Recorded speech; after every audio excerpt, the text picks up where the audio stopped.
मेरे साथ आप लोग निकालें मलाकी नबी की पुस्तक और उसका 3रा अध्याय और उसकी हम लोग पढ़ेंगे पहली आयत।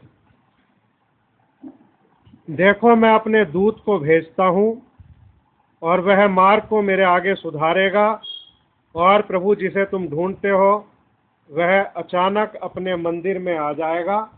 हाँ, वाचा का वह दूत जिसे तुम चाहते हो, सुनो, वह आता है। सेनाओं के यहोवा का यही वचन है। परमेश्वर के पवित्र वचन के पढ़े और सुने जाने पे उसकी आशीष हो। आमीन। आइए छोटी सी दुआ करें। प्यारे अनुग्रहकारी दयालु प्रभु यीशु मसीह, आपका हृदय से धन्यवाद देते हैं प्रभु, और आपकी उपस्थिति में प्रभु हम आते हैं, अपने देह आत्मा प्राण को आपके चरणों की वेदी पर समर्पित करते हैं प्रभु। अपने आप को आपके पवित्र और सामर्थी हाथ में देते हैं प्रभु जी। खुदाबंद प्रभु यीशु मसीह, धन्यवाद देते हैं जो भाई बहन यहाँ पर मौजूद हैं उनके लिए, और धन्यवाद देते हैं प्रभु जी जो फोन के माध्यम से जुड़े हुए हैं और इस संदेश को सुन रहे हैं।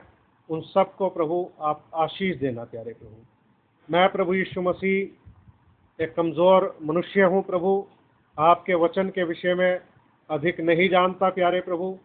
मेरी प्रार्थना है प्रभु यीशु मसीह कि आप इस स्थान को लें प्रभु, और प्रभु जी अपने पवित्र आत्मा के द्वारा हम सबसे प्रभु आप बातें करें प्यारे प्रभु जी।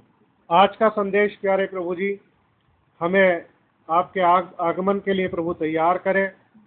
हम आपसे ऐसी विनती करते हैं प्यारे प्रभु, सब भाई बहनों को बहुत सारी आशीष देना, और मेरी प्रार्थना है प्रभु यीशु मसीह आपकी उपस्थिति हमारे बीच में रहे, और अंधकार की देखी अनदेखी ताकतें यहाँ से दूर रहें, और आपका वचन प्यारे प्रभु जी हम सब के हृदयों में प्रवेश करे प्रभु।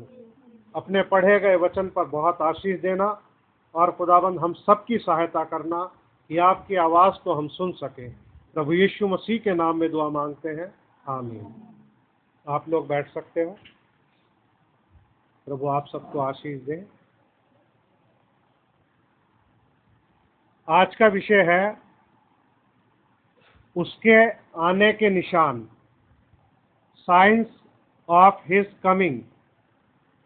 उसके आने के निशान, इस विषय को हम थोड़े से समय के लिए देखेंगे, और प्रभु सहायता करें कि कम शब्दों में इस विषय को कहा जा सके और हम सबकी सहायता हो सके। आप सब इन बातों को जानते हैं,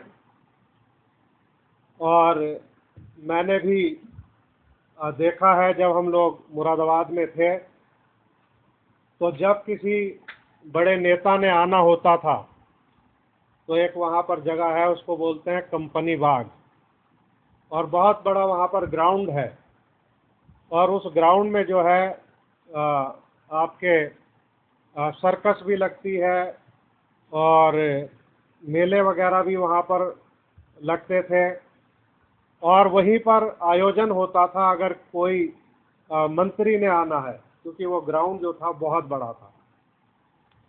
तो जब किसी ने आना होता है तो हम देखते हैं कि सड़कों की जो है वो सफाई शुरू हो जाती है, और उसके बाद में चूना जो है रोड के दोनों साइड में चूना जो है वो डाल दिया जाता है, और किसी भी तरीके से लोगों को सूचना दे दी जाती है, चाहे वो अखबार में निकाला जाए या पंफलेट जो है वो बांटे जाएं या बैनर लगाए जाएं। तो इस तरीके से जो है उसकी सूचना जो है लोगों को मिलती है। तो हम लोग जो है पहले इन सब चीज़ों को देख करके समझ जाते थे कि सड़कों की सफाई हो रही है और चूना बिखेरा जा रहा है, इसका मतलब ये है कोई ना कोई आने वाला है। इसी प्रकार से हम देखते थे कि वहाँ पर एक मैदान है, रामलीला मैदान उसको बोलते हैं, तो वहाँ पर भी जब कोई टूर्नामेंट लगता था तो तब भी ऐसा ही होता था कि वो वहाँ की साफ सफाई करवा दिया करते थे, और उसको जब हम आते जाते देखते थे कि भाई ग्राउंड को जो है वो साफ किया जा रहा है, और बाउंड्री लाइन बनाई जा रही है, वहाँ पे चूना डाला जा रहा है और इस तरीके की मतलब जो है तैयारियाँ चल रही हैं और पिच को वो ठीक कर रहे हैं, उसके ऊपर सब काम चल रहा है। तो उससे हमें ये मालूम हो जाता था और हम पूछते थे कि भाई क्या होने वाला है, तो लोग बता देते थे कि भैया यहाँ पे तो टूर्नामेंट लगने वाला है और इतने शहरों की टीमें यहाँ पर आएंगी और यहाँ पर टूर्नामेंट होगा। तो कोई ना कोई ऐसा चिन्ह होता है, कोई ना कोई ऐसा निशान होता है जिसको देख करके हम समझ जाते हैं और जान लेते हैं कि कोई ना कोई आने वाला है या यहाँ पर कुछ ना कुछ होने वाला है। और वो निशान जो है अपने आप में उन बातों के संकेत दे देते हैं कि क्या होने वाला है। और यहाँ पर हमने आज इस बात को देखा है, क्योंकि सबसे महत्वपूर्ण बात जो है वो ये है कि प्रभु यीशु मसीह के आने के निशान, उसके आने का जो है वो चिन्ह जो है उसके बारे में हमें जानकारी होनी चाहिए और कुछ चिन्ह ऐसे होने चाहिए जिसके माध्यम से हम इस बात को जान सकें कि प्रभु यीशु मसीह का आगमन होने वाला है। क्योंकि प्रभु जो है वो अपने आप ही जो है वो निशान देता है, अपने आप ही चिन्ह देता है, ताकि जब वो चिन्ह हो तो उन चिन्हों को देख करके हम आसानी से समझ जाएं कि हाँ, अब प्रभु यीशु मसीह के आने का समय नज़दीक है। चिन्ह से हमें पता चल जाता है। और सरल अगर हम बात देखें तो जो ट्रैफिक के साइंस जो होते हैं, जब हम रोड पे चलते हैं तो उन चिन्हों के द्वारा जो है हम बातों को मालूम कर लेते हैं कि आगे क्या आने वाला है। और वो सारे चिन्ह जो हैं वहाँ पर लगे होते हैं, पहले से ही चिन्ह लगा देते हैं कि नो ओवरटेकिंग वाला, कि नो ओवरटेकिंग जोन, कि वहाँ पर जो है भैया रास्ता ऐसा है कि जिसमें हम ओवरटेक नहीं कर सकते, या कोई पुल आने वाला है, या रास्ता छोटा होने वाला है या चौड़ा होने वाला है। सारे संकेत हमें मिल जाते हैं कि गैप इन मीडियन आने वाला है, कि भाई कोई भी अचानक से वाहन आ सकता है, कोई भी बाइक आ सकती, कुछ भी आ सकता है। लाइटों से हम पता कर लेते हैं कि अगर कोई लगातार लाइट अगर जल रही है, रेड कलर की है, तो हमने रुकना है, रुक करके देखना है, फिर निकलना है। अगर येलो लाइट जल रही है, बराबर वो ऐसे ऐसे करके जल रही है, तो हमें वहाँ पर गाड़ी को धीमा करना है, फिर देखना है, उसके बाद निकलना है। तो ये सारे चिन्ह होते हैं, संकेत होते हैं, और उन चिन्हों से, उन संकेतों से हम समझ जाते हैं कि भाई किस तरीके से हमको अपने रास्ते को तय करना है। इसी प्रकार से बाइबल के भी चिन्ह हैं। अब देखिए, एक चिन्ह, उसके विषय में अभी हम पढ़ेंगे नहीं, लेकिन बाइबल में लिखा है कि प्रभु आप ही तुम्हें एक चिन्ह देगा। ये प्रभु यीशु मसीह की फर्स्ट कमिंग से संबंधित है, पहली आमद से संबंधित वो चिन्ह है कि प्रभु आप ही तुम्हें एक चिन्ह देगा। देखो, एक कुंवारी गर्भवती होगी और वो पुत्र जनेगी, उसका नाम जो है इमैनुएल रखा जाएगा। तो इस तरीके से प्रभु ने अपने आप ही लोगों को, अपने मानने वालों को एक चिन्ह दे दिया, और चिन्ह भी ऐसा सॉलिड दिया कि एक कुंवारी गर्भवती होगी कि जिसकी कोई नकल नहीं कर सकता। ये केवल परमेश्वर के लिए ही संभव है कि कोई कुंवारी गर्भवती हो और पुत्र जने, और उसका नाम जो है इमैनुएल रखा जाए, और प्रभुता उसके कंधे पर हो। तो ये एक बहुत जबरदस्त चिन्ह जो है परमेश्वर ने अपने लोगों को दिया।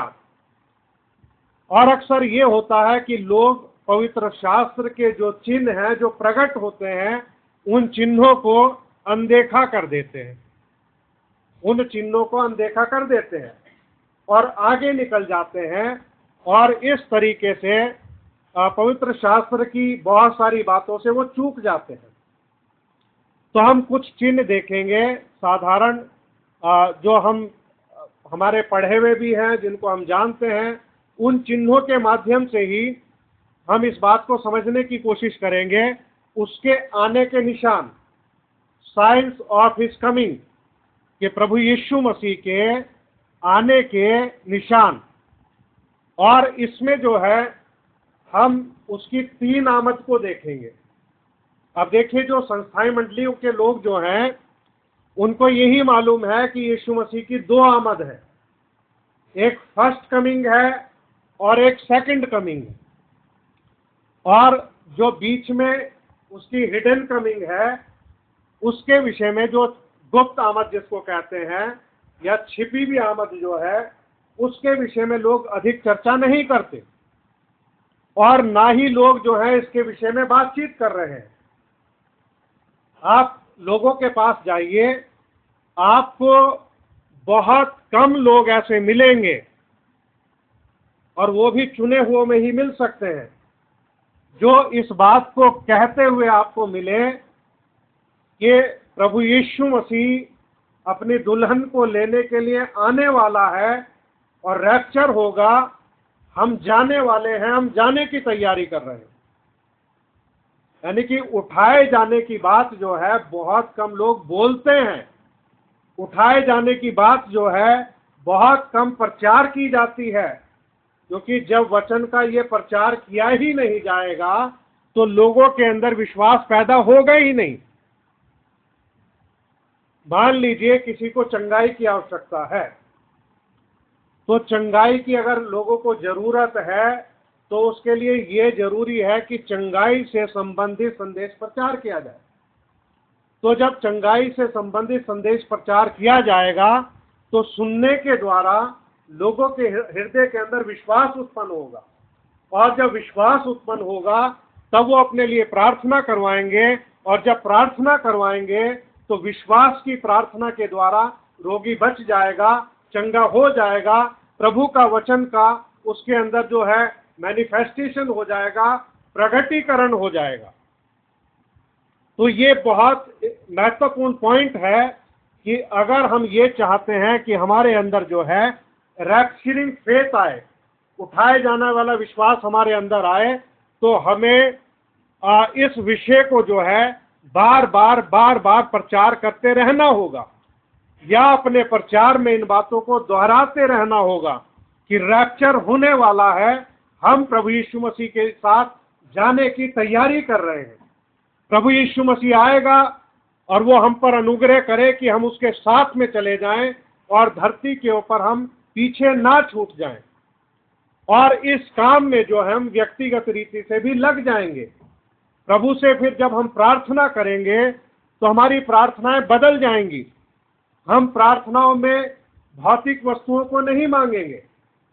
मैं कहता हूं हमें जरूरत ही नहीं है कि प्रभु से ये कहें कि प्रभु आप हमें आटा दीजिए, आप हमें चावल दीजिए, आप हमें कपड़े दीजिए।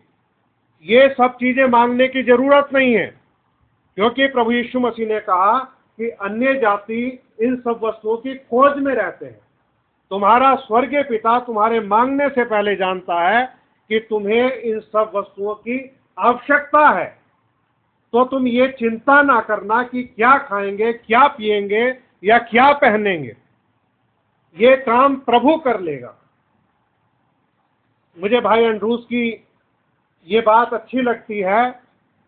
वो अपने मुख से कई बार ऐसा बोलते हैं कि हमें इन सब चीजों की चिंता करने की जरूरत नहीं, इन सब की चिंता हमारा प्रभु कर ले। उसने कहा तुम चिंता मत करना, उसको ध्यान है इस बात का। कितना अच्छा विश्वास है उन भाई का कि जो ऐसी बात अपने मुख से कहते हैं। तो फिर इस समय में हमारी प्रार्थनाएं जो है वो बदलनी चाहिए। हमें ऐसी प्रार्थनाएं करनी चाहिए जब हम अपनी पर्सनल प्रेयर करते हैं या फैमिली प्रेयर करते हैं, कि जिसमें हम परमेश्वर का अनुग्रह मांगे, स्वर्गारोहण में जाने के लिए तैयारी मांगे, हमारे जीवन को पवित्र करने के लिए उसका अनुग्रह मांगे, पवित्र आत्मा से परिपूर्ण हो, उसके प्रकाश को मांगे, और प्रभु से सहायता मांगे कि इस मार्ग पे चलने के लिए प्रभु आप हमारी अगुवाई करें, हमारा मार्गदर्शन करें। तो समय के अनुसार प्रभु हमारी प्रार्थनाओं को जो है बदलता चला जाएगा। अब देखिए, एक बात आपने सुनी होगी कि एक छोटी सी जो चिंगारी होती है, छोटी सी चिंगारी बहुत बड़े वन में आग लगा देती है। उसके लिए बहुत ढेर सारी आग की जरूरत नहीं है, एक छोटी सी चिंगारी की जरूरत होती है कि एक बहुत बड़े वन में वो चिंगारी जो है वो लग जाए और उसके बाद में बाकी काम जो है हवा कर देती है। और जिधर हवा का रुख होगा उधर जो है आग जो है बढ़ती चली जाएगी, बढ़ती चली जाएगी। आपने खुद देखा है कैलिफोर्निया के जंगलों में जब आग लगी तो क्या हाल हुआ, और अक्सर हर साल जो है ऑस्ट्रेलिया के जंगलों में आग लगती है, कितनी भयंकर होती है वो आग। एक छोटा सा छेद काफी है एक नाव को डुबा देने के लिए। कई बार हम क्या करते हैं कि छोटी चीजों को हम क्या करते हैं, इग्नोर करते हैं। प्रभु यीशु मसीह ने कहा कि तुम लड़ाइयों और लड़ाइयों की चर्चा सुनोगे, देखो घबरा ना जाना क्योंकि इनका होना अवश्य है। प्रभु ने ऐसा कहा, इनका होना अवश्य। लेकिन मेरे प्रिय भाई बहनों, अभी तो दूर दूर हमें दिख रही है लड़ाइयां, इसलिए हम शायद शांत बैठे हैं, काम पे जा रहे हैं, खाना खा रहे हैं, अपने सब चीजें चल रही हैं, लोगों के घरों में मनोरंजन भी चल रहा है, सब कुछ हो रहा है। जैसा व्यक्ति वैसे काम। लेकिन जब लड़ाई जो है अपने हिंदुस्तान और पाकिस्तान की, यानी कि हमारे करीब आ गई, पंजाब के करीब आ गई, तो फिर क्या होता है, फिर इंसान के अंदर जो भय जो है धीरे धीरे एंटर करना शुरू कर देता है, तरह तरह का भय। अब मान लीजिए यहां पर आकर के कोई एक ड्रोन गिर जाए पास में, तो पूरे सेक्टर को वो खाली करवा लेंगे। आप और हम जो इंसान हैं, हम इस प्लानिंग के साथ बैठेंगे अपने घर के अंदर कि शायद हमारे घर में 20 किलो आटा हो, कुछ दालें हो, कुछ तेल हो, अगर लड़ाई झगड़ा परेशानी हो तो हमें इधर उधर भागना ना पड़े। ये इंसानी विचार है। कुछ हमारे पास में कैश हो, हमें दिक्कत परेशानी ना हो। लेकिन अगर पास में आके कोई ड्रोन फट जाए, कोई धमाका हो जाए, तो मेरे प्रिय भाई बहनों, वो सारा राशन पानी रखा रह जाएगा और सारे सेक्टर को खाली करवा दिया। और इस दरमियान क्या कुछ हो जाए घरों में, कोई नहीं जानता। आजकल आप किसी से सवाल नहीं पूछ सकते, आपको जवाब नहीं मिलेगा। आज आपकी तरफ से खड़े होने के लिए कोई नहीं है। कितना दुख लोग सह रहे हैं, कितनी पीड़ाओं में लोग पड़े हैं, क्या दुनिया में हाल है, कितना तनाव है। सोचिए भाई, अपने भाई नीरज, जब उनके ऊपर कर्ज था, कितना तनाव रहता था। 18 लोगों का देना है, नींद नहीं आती थी। कब अगर कोई और स्कूटर भी अगर पास से गुजर गया तो आप ये समझ लो कि वो उठ के बैठ जाएंगे, कहीं आ तो नहीं गए मांगने वाले।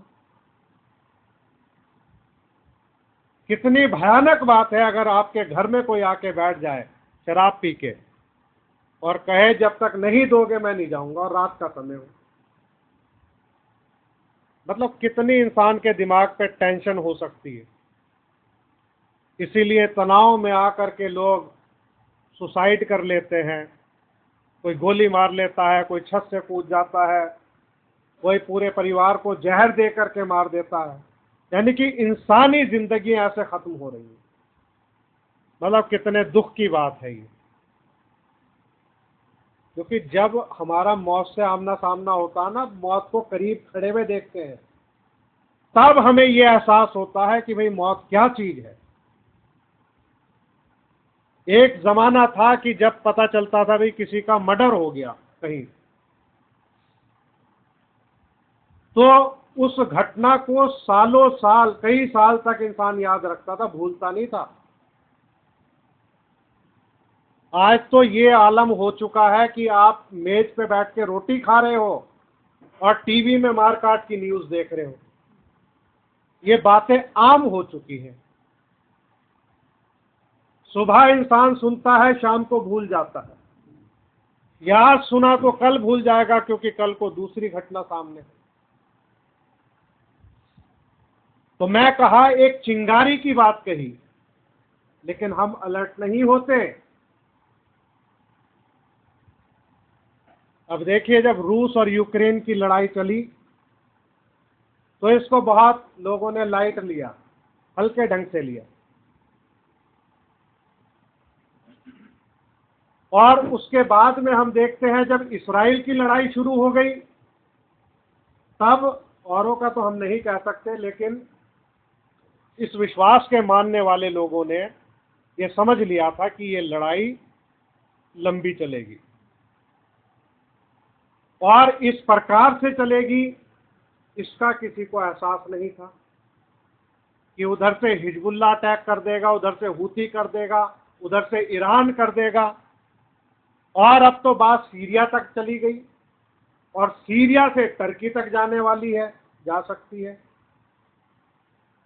लेकिन हो क्या रहा है कि लड़ाई का जो है एक ऐसा माहौल बन रहा है। मैं नहीं कहता ये बढ़ेगी कि नहीं बढ़ेगी, लेकिन जो सुन रहे हैं, जो देख रहे हैं, वो दो खेमों में लोग बंटते हुए नजर आ रहे हैं।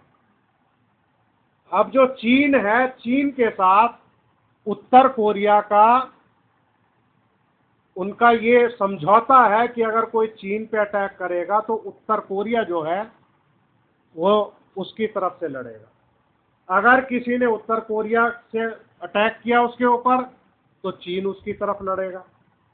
तो चीन, उत्तर कोरिया और रूस, ये तीनों एक ही हैं। और मिसाइलें ऐसी ऐसी हैं कि जिनकी स्पीड जो है, आप कह लीजिए कि एक साउंड की स्पीड से भी 8 गुना ज्यादा, कि उसको आप पता ही नहीं लगा सकते।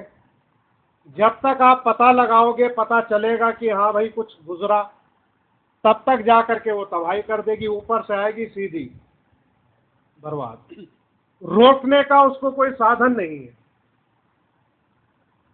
तो युद्ध के जो है ऐसे हालात पैदा होते जा रहे हैं। आगे क्या कुछ होगा, इसके ऊपर अपनी नजर और ध्यान बना के रखने की जरूरत है, क्योंकि प्रभु यीशु मसीह ने कहा कि जागते रहो और प्रार्थना करते रहो। हमें अलर्ट रहना, जागते रहने का मतलब यह है हमें अलर्ट रहना है, और सिचुएशन के हिसाब से हमें दुआ प्रार्थना करनी है, सिचुएशन के हिसाब से हमें अपनी तैयारी करनी है और प्रभु का अनुग्रह मांगना है।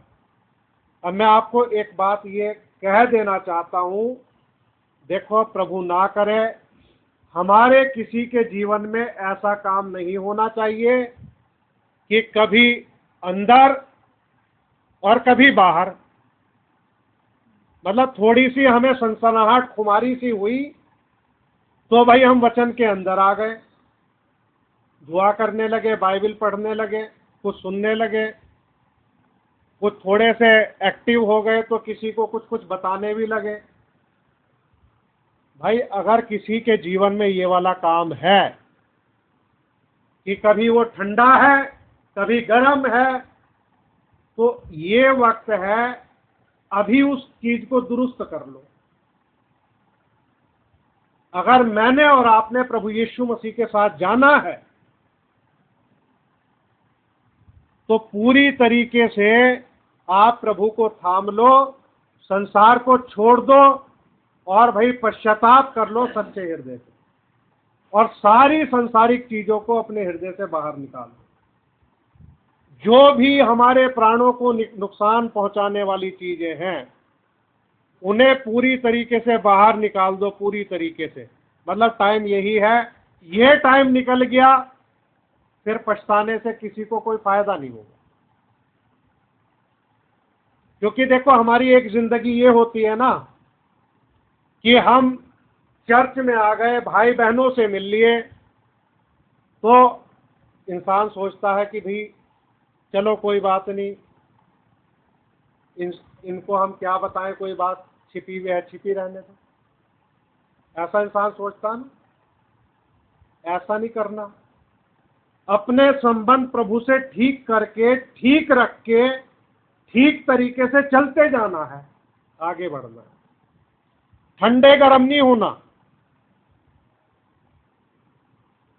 कि अभी वचन में आ गए फिर दुनिया में चले गए। ऐसा व्यवहार नहीं करना। गुनगुने नहीं बनना। लूत की पत्नी को याद रखना है। नमक का खंबा बन गई, पीछे मुड़ के देख लिया। जो चीजें छोड़ दी हैं उनको समझो छोड़ दी हैं। अभी ये वाला टाइम में भी अगर हम प्रभु यीशु मसीह के पवित्र लहू की कीमत को अगर नहीं पहचानते हैं तो मेरे प्रिय भाई बहनों, फिर हमारे लिए बहुत परेशानी हो जाएगी, मुश्किल हो जाएगा। ये वक्त है उसके पवित्र लहू को पहचानना।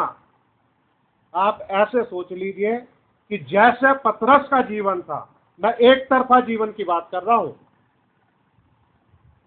जैसा पतरस का जीवन था एक तरफा, कि प्रभु हम तो सब कुछ छोड़ के तेरे पास आ गए हैं, तेरे पास आ गए हैं सब कुछ छोड़ के, हमें क्या मिलेगा। जैसे पौलुस का जो जीवन था, उसका जीवन था एक तरफा। उसने प्रभु को अपना जीवन दे दिया, आग के खंबे को देख लिया, तो वो कभी पीछे मुड़ के देखा नहीं उसने। तो हमारी जिंदगी ऐसी होनी चाहिए जैसे मरियम मगदलीनी थी, उसके अंदर से 7 दुष्ट आत्माओं को प्रभु ने निकाल दिया, तो अब वो प्रभु की हो गई। अब यीशु मसीह उसका उद्धार करता है, उसका सृष्टि करता है, उसके पापों को क्षमा करने वाला है, छुटकारा देने वाला है। अब वो दुनिया में वापस नहीं जा रही। सामरी स्त्री जो है, उसका जब जीवन बदल गया, उसने प्रभु को दे दिया, तो वो एक साइड हो गई। मेरे प्रिय भाई बहनों, माफ करना, बहुत सारे मसीही लोग हैं, वो क्या करते हैं, आज संडे है तो चर्च में आ जाएंगे और सप्ताह के बाद में आपको पता चलेगा वो सिनेमा हॉल में बैठे हुए हैं। दोहरी जिंदगी, ये एक धोखा है। इंसान खुद को धोखा दे रहा है। तो हमें खुद को धोखा नहीं देना है। आज पूरी तरीके से जागृत होके, अपनी आंखों को खोल के प्रभु के आगमन का हमने इंतजार करना। तो पहली आमद जो थी उसमें ये चिन्ह था कि देखो मैं अपने दूत को भेजता हूं, वो मार्ग को मेरे आगे सुधारेगा, और प्रभु जिसे तुम ढूंढते हो वो अचानक अपने मंदिर में आ जाएगा। ये यूहन्ना बपतिस्मा देने वाले के लिए बात लिखी हुई है।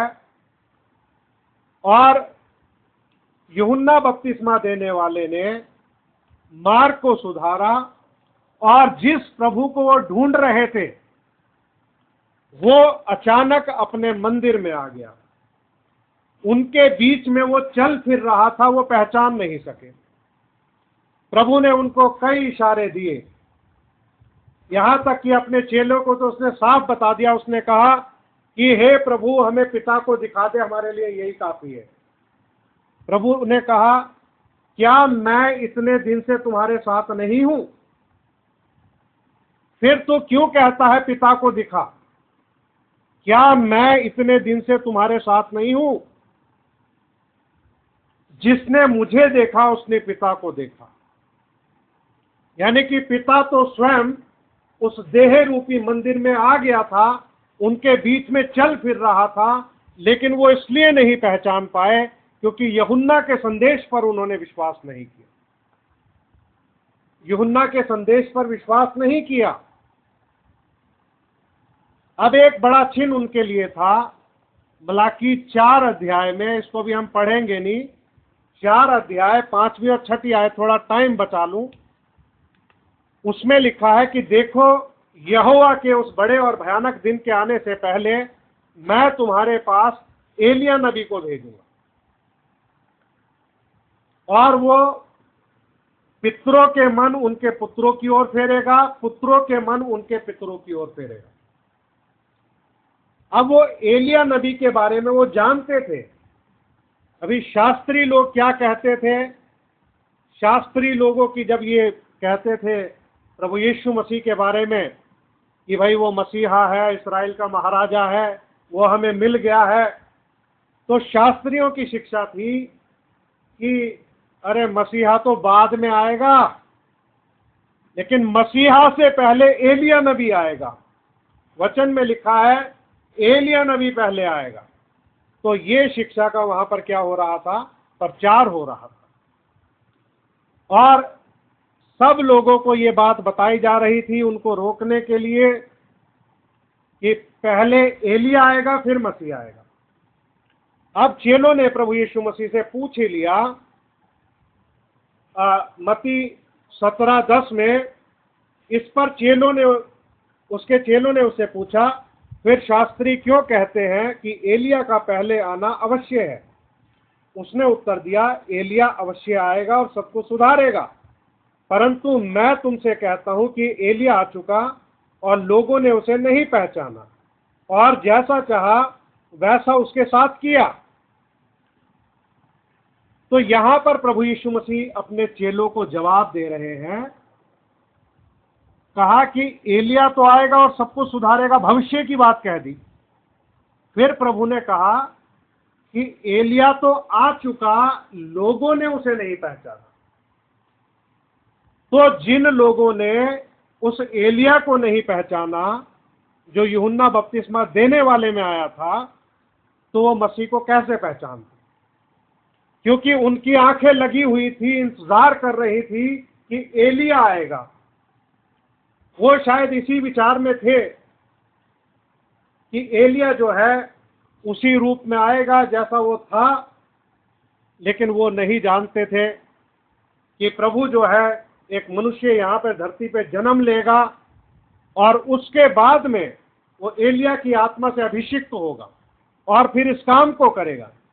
प्रभु ने कहा उन्होंने जैसा चाहा उसके साथ व्यवहार किया।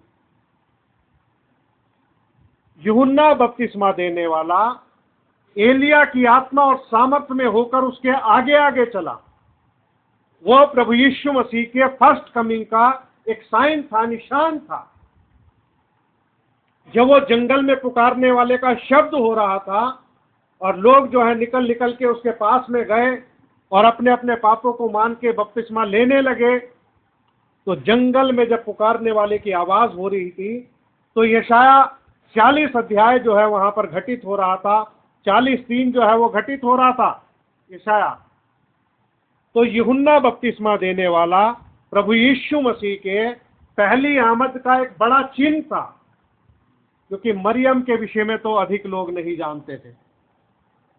वो नहीं जानते थे, उनको नहीं मालूम था। हालांकि प्रभु ने गडरियों को चुना, उनको ये पैगाम दिया कि बैतलहम में जाओ और तुम्हारे लिए एक उद्धारकर्ता जन्म लिया है, और उसका साइन बता दिया कि तुम उस बच्चे को इस तरीके से वहां पर कपड़े में लिपटा हुआ चटनी में पड़ा हुआ पाओगे। तो उन्होंने जाकर के देखा, क्योंकि स्वर्गदूतों ने गडरियों को यह पैगाम दिया। वो जानते थे कि मसीहा का जन्म हो चुका है, लेकिन गडरिये, अनपढ़ लोग, अपने झुंड को चराने वाले, उसका पहरा देने वाले, उनकी बात को कौन सुनेगा? हमारा प्रभु परमेश्वर वो सादगी में प्रकट होता है, सादगी में अपने आप को छिपा के रखता है। तो गडरियों की बात को कौन मानेगा? कौन यकीन करेगा उनकी बात के ऊपर? अब देखिए कैसी हलचल मची जिस समय वो वॉइस मैन, बुद्धिमान पुरुष जिनको मजूसी कहते हैं, जब वो आए और वहां पर उन्होंने पूछा हेरोदेस से कि मसीहा का जन्म हुआ है, वो कहाँ है, हमने उससे भेंट करने के लिए आए हैं। तो ये बात सुन के उसके साथ सारा यरूशलेम घबरा गया। अब उसने क्या किया, उसने बुलाया वचन के जानकार लोगों को कि भैया आओ और आकर के ये बताओ कि मसीहा का जन्म कहाँ होना चाहिए। तो उन्होंने मीका की भविष्यवाणी को उठाया और ये बताया कि ये लिखा है बैतलहम के बारे में कि तू छोटा ना कहलाएगा, तुझमें से एक अधिपति निकलेगा जो मेरी प्रजा इस्राएल की रखवाली करेगा। और इस प्रकार से मतलब वहां पर जो है ये वचन उनके सामने रख दिया गया। उसकी आमद का वो चिन्ह था। ये वॉइस मैन जो थे ये उसकी आमद के चिन्ह थे, क्योंकि ये दूर देश से आए और खोजते हुए जो है उसको जो है भेंट चढ़ाना चाहते थे। एक और चिन्ह के बारे में हम देखेंगे। लूका 2 अध्याय निकाले मेरे साथ, इस आयत को हम पढ़ लेते हैं। ये उसकी पहली आमद के चिन्ह थे प्रभु यीशु मसीह की। लूका 2 अध्याय और उसकी 25वीं आयत से पढ़ेंगे। यरूशलेम में शमौन नामक एक मनुष्य था और वह मनुष्य धर्मी और भक्त था और इस्राएल की शांति की बाट जो रहा था, और पवित्र आत्मा उस पर था और पवित्र आत्मा द्वारा उस पर प्रकट हुआ था कि जब तक प्रभु के मसीह को देख न लेगा तब तक मृत्यु को ना देखेगा। अब देखिए, इस शमौन नाम का जो व्यक्ति था ये धर्मी था, ये भक्त था और इस्राएल की शांति की बाट जो रहा था। इसके ऊपर पवित्र आत्मा था। देखिए, एक मनुष्य पवित्र आत्मा से परिपूर्ण है, भक्त है, धर्मी है, बाट जो रहा है शांति की। कितनी बड़ी बात हुई। खुदावन ने उसको बोल दिया कि जब तक तू मसीह को देख नहीं लेगा तू मरेगा नहीं। तेरी विदाई तभी होगी जब तू मसीह को देख लेगा। ये शमौन इस बात को जानता था। जैसे जैसे ये बूढ़ा होता जा रहा था, जैसे जैसे इसके बाल पकते जा रहे थे, जैसे जैसे इसका शरीर कमजोर पड़ता जा रहा था, वैसे वैसे शमौन जो है इस बात के प्रति दृढ़ होता जा रहा था कि जितना मैं बूढ़ा होता चला जाऊंगा उतनी उसकी आमद को जो है उसके आने को मैं देखने पाऊंगा। और ये बाट जोता था कि आज कल किसी दिन भी इसको ये देखने को मिल जाए। ये अपने आप में एक चिन्ह था। शमौन प्रभु यीशु मसीह की पहली आमद का एक चिन्ह था अपने आप में। आप सोचिए कि प्रभु यीशु मसीह का जन्म हो चुका है। अभी प्रभु यीशु मसीह को सेवा शुरू करने के लिए 30 साल चाहिए। 30 साल की उम्र में आकर के उसने काम शुरू करना है। बाइबल में क्या लिखा है कि हमारे लिए एक बालक उत्पन्न हुआ, हमें एक पुत्र दिया गया। अभी बालक उत्पन्न होने में और पुत्र के दिए जाने में 30 साल का अंतर है। 30 साल के बाद प्रभु इस बात की घोषणा करेगा, यह मेरा प्रिय पुत्र है जिसमें रहने से मैं अत्यंत प्रसन्न हूं।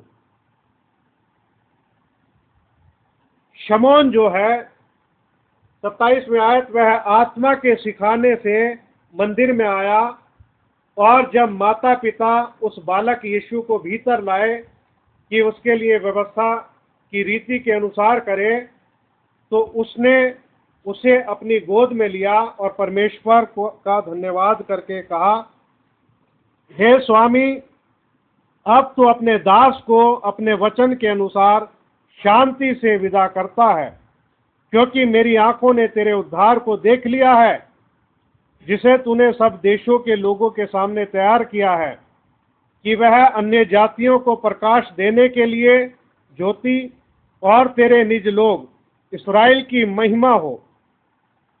तो इस प्रकार से हम देखते हैं कि शमौन अपने आप में एक चिन्ह था प्रभु यीशु मसीह की पहली आमद का। तो परमेश्वर जो चिन्ह देता है उन चिन्हों को वो पूरा करता है। और इन चिन्हों के पूरा होने पर प्रभु यीशु मसीह का पहला आगमन इस पृथ्वी के ऊपर हो गया। और जब उसकी फर्स्ट कमिंग होनी थी तो प्रभु यीशु मसीह को एक बच्चे के रूप में जन्म लेकर के इस पृथ्वी के ऊपर आना था। और जैसे एक बच्चा बढ़ता है उस तरीके से उसको बढ़ना था। और लगभग 33.5 साल प्रभु यीशु मसीह ने इस पृथ्वी के ऊपर बिताए। तो ये थी प्रभु यीशु मसीह की फर्स्ट कमिंग, पहली आमद। बहुत से लोग इस आमद को देखने में सफल रहे और बहुत सारे लोग जो हैं प्रभु यीशु मसीह की फर्स्ट कमिंग को देखने में, पहचानने में चूक गए। वो लोग चूक गए जिनके पास वचन था, वो लोग चूक गए जो वचन का प्रचार कर रहे थे, वो लोग चूक गए जो मूसा की व्यवस्था की बातों पर भरोसा रखते थे, वो चूक गए। लेकिन चंद साधारण लोग जो प्रभु के चुने हुए थे, उसमें कोई टैक्स कलेक्टर था, कोई मछली पकड़ने वाला था, कोई जालों की मेंडिंग करने वाला था, और इसी प्रकार के जो लोग थे उन्होंने जो है प्रभु यीशु मसीह को पहचाना और विश्वास किया। एक ऐसी स्त्री जो समाज में जिसका नाम खराब था, लेकिन प्रभु का अनुग्रह उस पर हुआ, उसने प्रभु यीशु मसीह को पहचान लिया। बाइबल में लिखा कि साधारण लोग उसकी बड़े चाव से सुनते थे, क्योंकि प्रभु यीशु मसीह उनसे उनकी भाषा में बात करता था। प्रभु यीशु मसीह इतना साधारण था, इतना सिंपल सिटी में था, सोना नहीं है, इतना सिंपल सिटी में था प्रभु यीशु मसीह कि बहुत ही साधारण तरीके से उसने अपनी बातों को समझाया। उसने कोई उच्च कोटि के शब्दों का इस्तेमाल नहीं किया, कोई बड़ी वैसे बहुत ही मतलब कह लीजिए कि जो इंसान के सिर के ऊपर से भाषा गुजर जाए, ऐसा नहीं। बहुत सिंपल सिटी में उसने बात की और साधारण लोग जो है उसकी सुनते थे, विश्वास करते थे, उसके पीछे चलते थे। और इस प्रकार से प्रभु यीशु मसीह की पहली आमद इस पृथ्वी के ऊपर हुई। आइए हम अब सेकंड कमिंग की बात करते हैं। और उसकी सेकंड कमिंग के लिए भी मैं आयत आपके सामने ऐसे बोल के बता देता हूं, पढ़ेंगे बहुत टाइम लगेगा। मलाकी 4 अध्याय उसकी 5 और 6 आयत, उसमें लिखा है कि देखो, यहोवा के उस बड़े और भयानक दिन के आने से पहले मैं तुम्हारे पास एलिय्याह नबी को भेजूंगा। वो पितरों का मन पुत्रों की ओर फेरेगा और पुत्रों का मन पितरों की ओर फेरेगा। तो उसका जो बी पार्ट जो है, पुत्रों का मन उनके पितरों की ओर फेरेगा। तो मेरे प्रिय भाई बहनों, इस वाले सेंटेंस में ये बात विशेष है। उसमें लिखा है कि पुत्रों का मन उनके पितरों की ओर फेरेगा, यानी कि एक संबंध सूचक शब्द का इस्तेमाल किया गया है उसमें, कि हमारा संबंध जो है हमारे प्रेरितों के साथ में है, और इसलिए हमारे मन को हमारे जो प्रेरित हैं, पितर जो है, उनकी तरफ फेरेगा। तो ये एक बड़ा साइन है प्रभु यीशु मसीह की दूसरी आमद से पहले। मैं इसमें थोड़ा सा क्लियर करके चलूं ताकि सुनने वाले इस चीज से परेशान ना हो। ये दूसरी आमद की हम बात कर रहे हैं, तीसरी आमद की बात नहीं कर रहे। ये है सेकंड कमिंग, जिसको कहते हैं हिडन कमिंग या रैप्चर। प्रभु यीशु मसीह इस वाली आमद में इस धरती के ऊपर पैर नहीं रखेंगे। प्रभु यीशु मसीह का जो आना होगा वो हवा में मिलेंगे अपने लोगों के साथ में, और इस प्रकार से उसके लोग उसके साथ चले जाएंगे। दुनिया ऐसे ही चलती रहेगी। तो सबसे पहली बात यह है कि इस धरती के ऊपर उसकी दूसरी आमद से पहले भी एलिय्याह नबी आएगा, और जब वो आएगा तो पुत्रों का मन पितरों की ओर फेरेगा, यानी कि हमारे विश्वास को बहाल करेगा, एक रेस्टोरेशन का काम करेगा। और इसी को कहते हैं मैसेज ऑफ द आवर, समय का संदेश। और ये जो रेस्टोरेशन है, ये पूरी तरीके से रेस्टोर की जाएंगी, सब बातों को पूरी तरह से बहाल किया जाएगा। बहुत सारी बातों को मार्टिन लूथर ने छोड़ दिया, जॉन वेस्ली ने छोड़ दिया, और भी सुधारक आए उन्होंने छोड़ दिया। लेकिन ये हमारे युग का जो एलिया होगा वो हर एक बात को लेगा और उसको रेस्टोर करता चले जाएगा, उसका सुधार करता चला जाएगा वो। तो हमारे युग में जो है एलिया नबी आकर के चला गया और लोगों ने उसको नहीं पहचाना, और उसका आना जो है ब्रदर ब्राहनम की सेवा में पूरा हुआ। ब्रदर ब्राहनम उसी प्रकार से जैसे यूहन्ना बपतिस्मा देने वाला एलिया की आत्मा से अभिषिक्त था, तो ब्रदर ब्राहनम की सेवा भी उसी अभिषेक में हुई है और ये काम पूरा हो गया। यानी कि सेकंड कमिंग से पहले जो उसका चिन्ह था, उसके आने का चिन्ह था कि वो एलिया नबी को भेजेगा और पुत्रों का मन उनके पितरों की ओर फेरेगा। इस काम को करके ब्रदर ब्राहनम चले गए।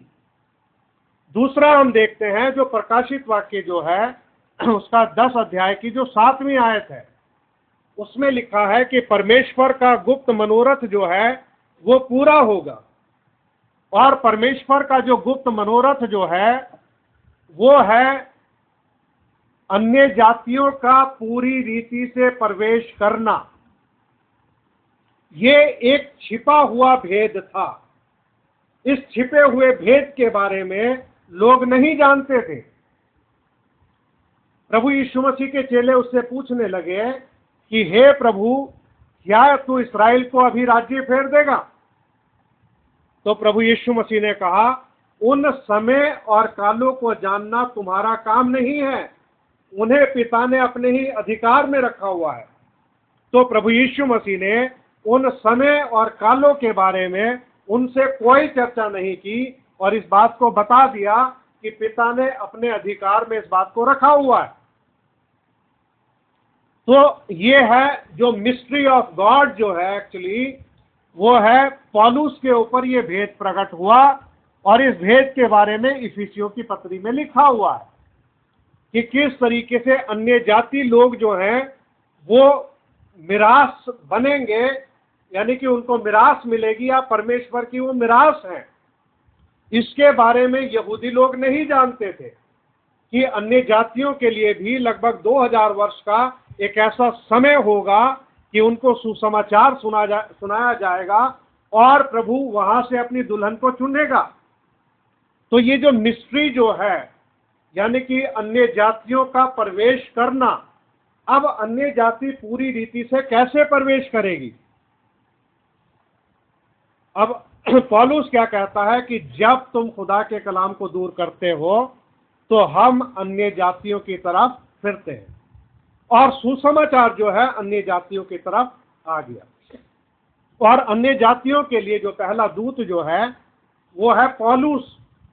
तो इस तरीके से कलीसियाई कालों का शुरू हुआ, और इन 7 कलीसियाई कालों के बीच में प्रभु यीशु मसीह इन दीवटों के बीच में चलता फिरता रहा।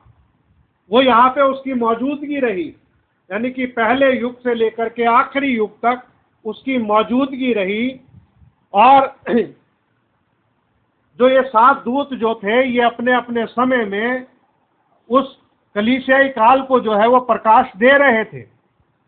लेकिन ये लिखा है कि जब 7वां दूत आएगा, वो जब संदेश प्रचार करेगा तो परमेश्वर का ये गुप्त मनोरथ जो है ये पूरा हो जाएगा।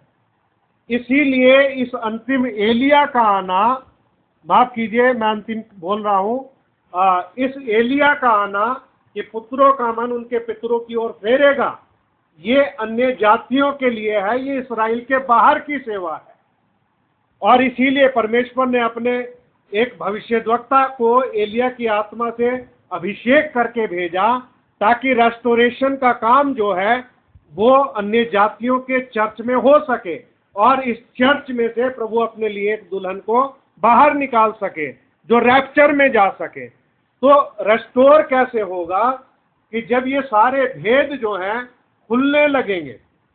इस सेवा में जो है सरपेंट सीड को जो है खुल के प्रचार किया जाएगा, बपतिस्मे को खुल के प्रचार किया जाएगा, और खुदा एक है उसको प्रचार किया जाएगा खुल के, स्त्री उपदेश ना करे प्रचार किया जाएगा, स्त्रियों श्रृंगार ना करें ये प्रचार किया जाएगा।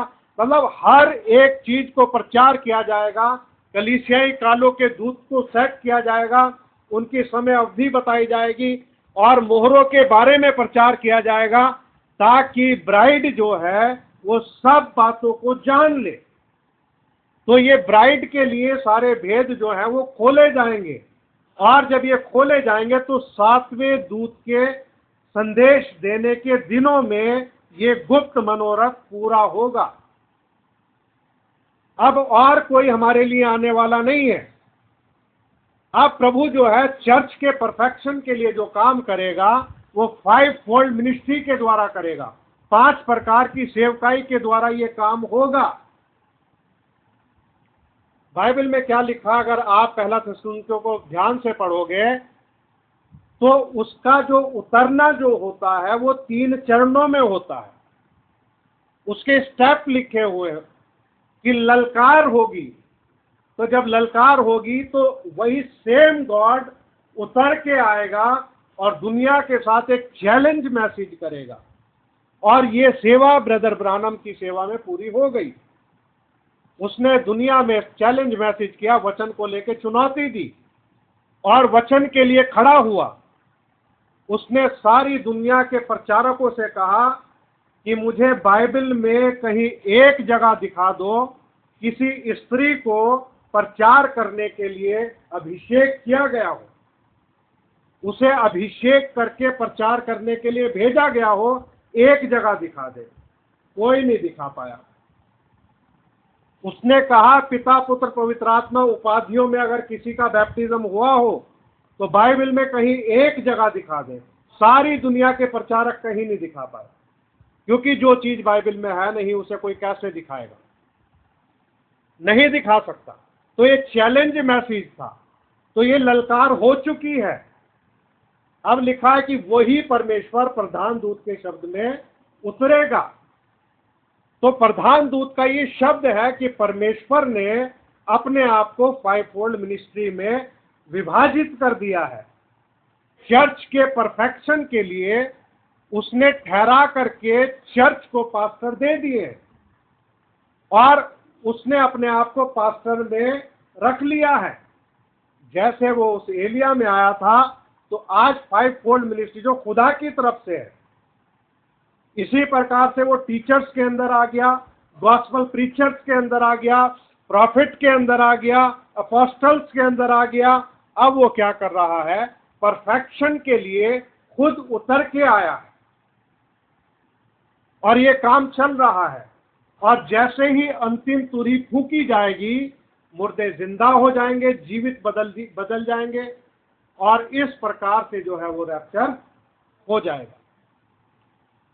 तो यहां पर हम देखते हैं ये प्रॉफिट जो है इस धरती के ऊपर जो आया, जिसे प्रभु ने आग के खंभे से प्रमाणित किया, ये साधारण बात नहीं है, ये बहुत बड़ी बात है। और ये उसकी हिडन कमिंग, जिसको सेकंड कमिंग कहते हैं, थर्ड कमिंग नहीं, सेकंड कमिंग, जिसमें धरती पर वो पैर नहीं रखेगा, उसका ये एक चिन्ह है कि हमारी आंखों के सामने हमारे युग में एक भविष्यद्वक्ता आया, उसने रेस्टोरेशन का काम कर दिया। प्रकाशित वाक्य 10:7 जो है वो पूरा हो गया और इस तरीके से जो है गुप्त मनोरथ जो है, इसमें भेदों का प्रकट होना भी है और अन्य जातियों का प्रवेश करने भी है। तो ये है मिस्ट्री ऑफ गॉड। ये केवल उसकी दुल्हन ही जान पाएगी कि मिस्ट्री ऑफ गॉड क्या है। तो इस तरीके से अन्य जाति जो हैं पूरी तरीके से प्रवेश कर जाएंगे और जैसे ही रैप्चर होगा, इस्राएल की कठोरता दूर हो जाएगी। इस्राएल जो है किस मामले में कठोर है, आज वो सबत को मानता है, कुर्बानी मानता है, सारी बातें तो वो मान रहा है, लेकिन प्रभु यीशु मसीह को उद्धारकर्ता ग्रहण नहीं कर रहा है। जब आप यीशु मसीह की बात करोगे तो वो अपने हृदय कठोर कर लेंगे, अपने हृदयों को सख्त कर लेंगे। मतलब ये हिस्सा उनका जो है कमजोर है। और ये कब होगा, जब 1,44,000 मूसा और एलिया की सेवा में विश्वास करेंगे, तब उनकी ये कठोरता क्या हो जाएगी, दूर हो जाएगी। तो हम जो हैं रैप्चर के बहुत करीब हैं। बस प्रभु यीशु मसीह हम पर अनुग्रह करे, मुझ पे अनुग्रह करे, आप पर करे, हम सब सुनने वालों पर करे, जितने लोग विश्वास करते हैं। प्रभु ऐसी दया और करुणा करे कि अपने पवित्र आत्मा से भर के, अपना प्रकाश दे के, हमारे हृदय से बात करके, वचन में हमें दृढ़ करके हमें तैयार करे।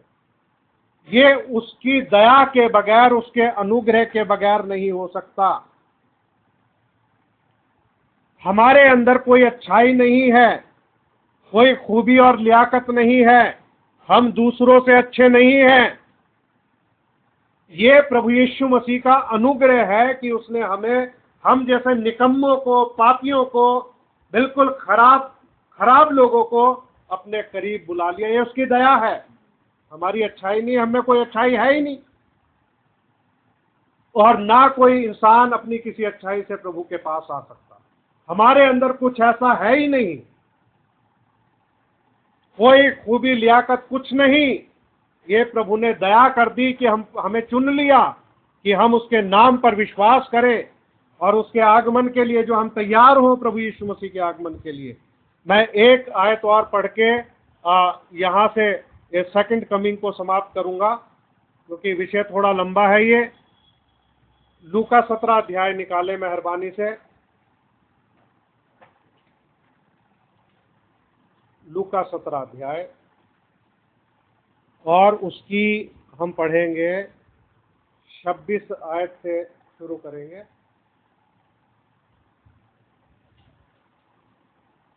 जैसा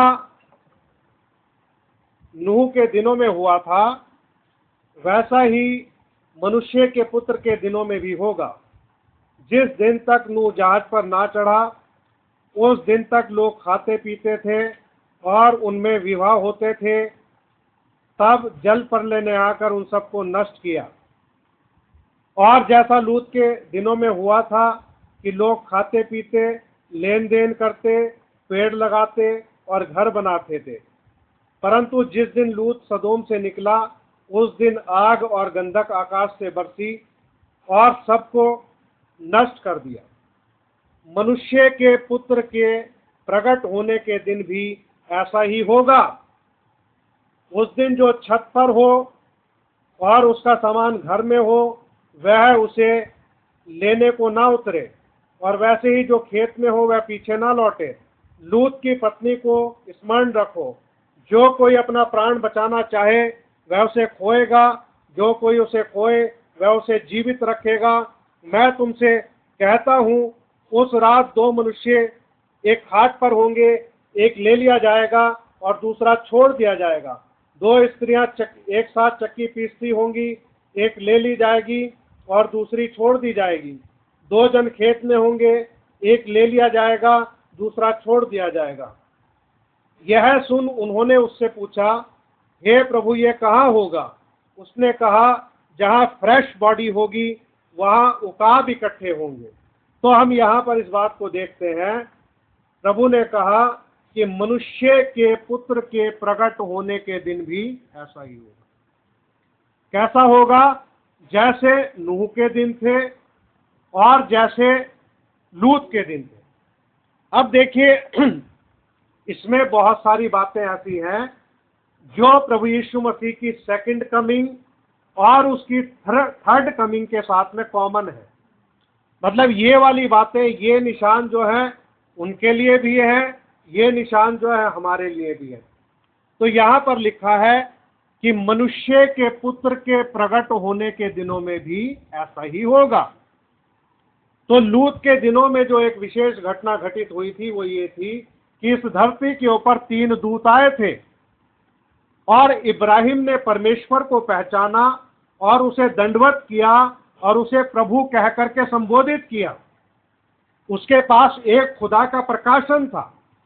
उसके बाद 2 दूतों को भेज दिया गया सदोम और अमोरा के लिए, ताकि वो नगर जो है वो जलाया जा सके और उस घटना से लूत को बाहर निकाला जा सके।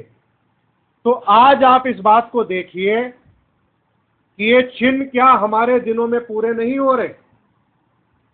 कुछ कॉमन बातें हैं जो मैंने वैसे लिखी हुई हैं। देखिए उसमें एक है घर बनाना। लोग घर बना रहे हैं।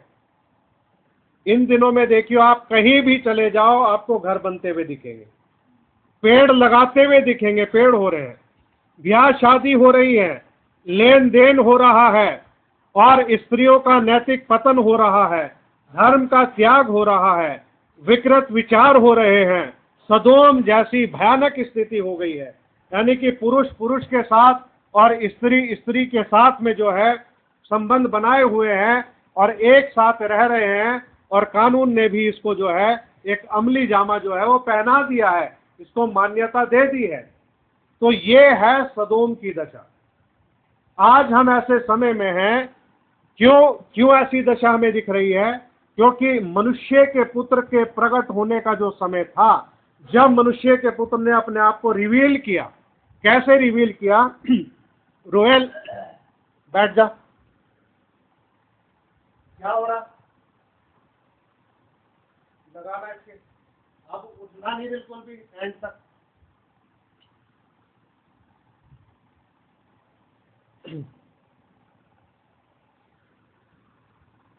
मैं क्या कह रहा था? हाँ, तो मनुष्य के पुत्र के प्रकट होने के दिनों में भी ऐसा ही होगा। तो जो सन ऑफ मैन की जो मिनिस्ट्री है, प्रभु यीशु मसीह इस धरती के ऊपर एक सन ऑफ मैन था, और इसलिए उसने अपने आप को धरती पर रहते हुए डायरेक्टली ये नहीं कहा कि वो परमेश्वर का पुत्र है, क्योंकि उसकी जो सेवा थी वो मनुष्य के पुत्र वाली थी। वो उस देह में एक नबी था, प्रॉफिट था, जिस प्रकार से यिर्मयाह के बारे में लिखा हुआ है, मनुष्य का पुत्र कह करके उसको पुकारा गया है।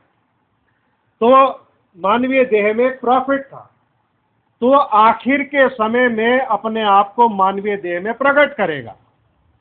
जैसे परमेश्वर ने इब्राहिम के दिनों में अपने आप को मानवीय देह में प्रकट किया, वहां पर आया, उसने भोजन किया, सारा के हृदय के गुप्त विचारों को उसने प्रकट किया, और उसने इस बात को बता दिया कि सारा के मन की बात बता दी कि सारा हंसी, और ये सारी बातें आप जानते ही हो। तो इस हमारे युग में ये जो प्रॉफिट था, जिसमें एलिया की सेवा पूरी हुई, प्रकाशित 10:7 पूरा हुआ, इस सेवा में प्रभु यीशु मसीह ने अपने आप को रिवील किया। अब देखिए, ब्रदर ब्राहनम जब पुलपिट पे खड़े होते थे तो वो काफी देर तक इंतजार करते थे, काफी देर तक वो बातचीत करते थे। कोई स्त्री हो या पुरुष हो जो प्रार्थना की पंक्ति में उसके पास जब आता था, तो वो एकदम बताना नहीं शुरू करते थे कि भाई हाँ आपका नाम ये है, गली नंबर ये है, बीमारी ये है, आप फला फला जगह से आ गए हो। वो वेट करते रहते थे, इंतजार करते रहते थे, और इंतजार करते थे। उसके बाद में यानी कि जो प्रभु यीशु मसीह जो सन ऑफ मैन है, वो प्रभु यीशु मसीह उनके अंदर आते थे और उनको विचारों को प्रकट करने शुरू कर देते थे। तो उस दूत का वो इंतजार करते थे कि कब वो आए, और आने के बाद में उन बातों को प्रकट करे। उसके बाद में वो बताना शुरू करते थे कि आप फला फला जगह से आए हो, आपका नाम ये है, आपकी बीमारी ये है, आप किसी और के लिए प्रार्थना कर रहे हैं, और इसमें कभी एक बार भी गलत नहीं हुआ। हमेशा ये बात सच साबित हुई। जितनी भी बार बताया गया, सारी जानकारी पूरी रीति से सही थी। ये था मनुष्य के पुत्र का प्रकट होना। सदोम की दशा से पहले, सदोम के नाश होने से पहले इन चीजों को रिवील क्यों किया गया? ये छोटी बात नहीं, ये बहुत बड़ी बात थी। इसलिए रिवील किया गया ताकि लोग इस वचन पर विश्वास करें कि थोड़ी देर पहले जो ब्रदर ब्राहनम ने संदेश प्रचार किया है, वो संदेश पूरी तरीके से सत्य है।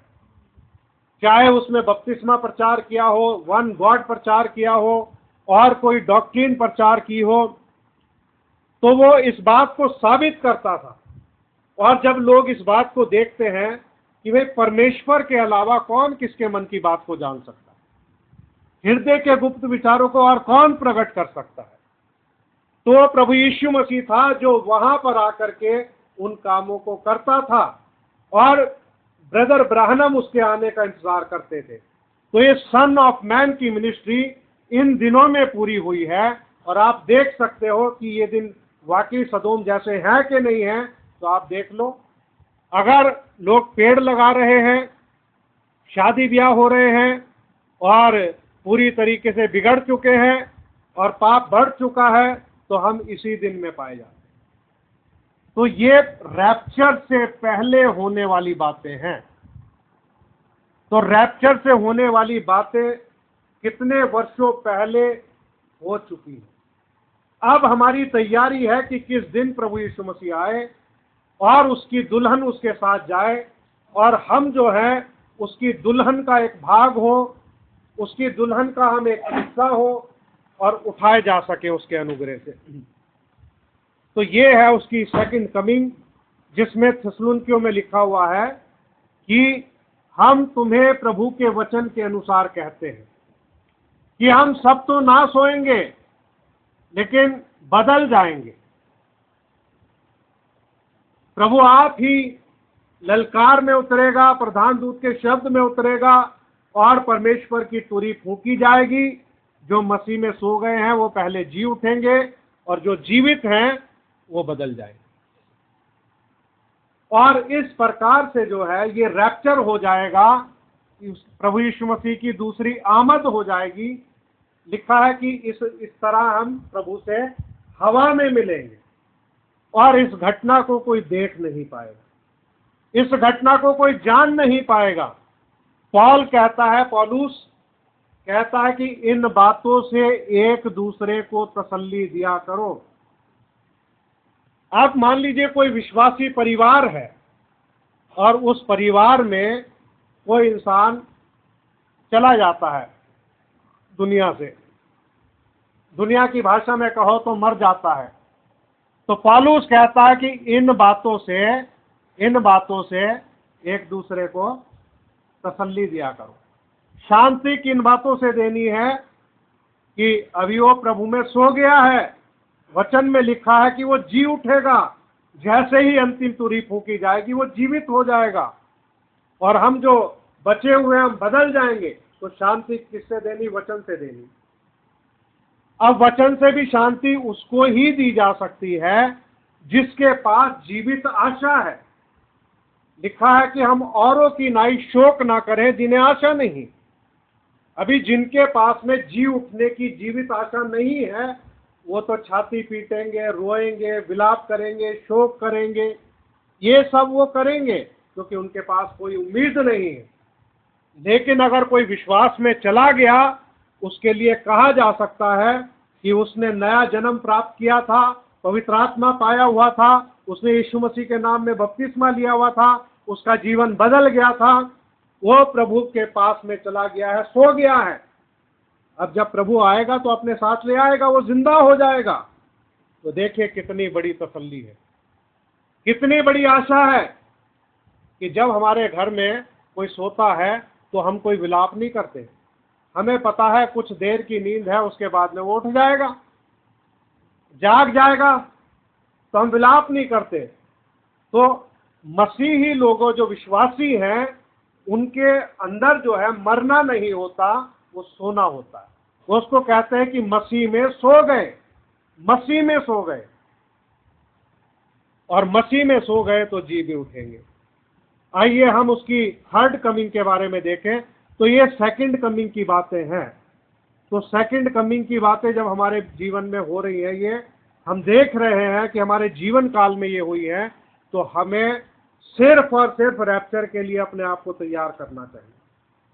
प्रभु दया करे, उसके साथ प्रार्थना में अच्छा जीवन बिताओ और प्रभु से अनुग्रह मांगो। और जो भी मैं निचोड़ आपको बताता हूं, सबोपदेशक में ये लिखा है कि सब कुछ सुना गया अंत की बात यह है कि परमेश्वर का भय मान और उसकी आज्ञाओं का पालन कर, क्योंकि मनुष्य का कर्तव्य यही है।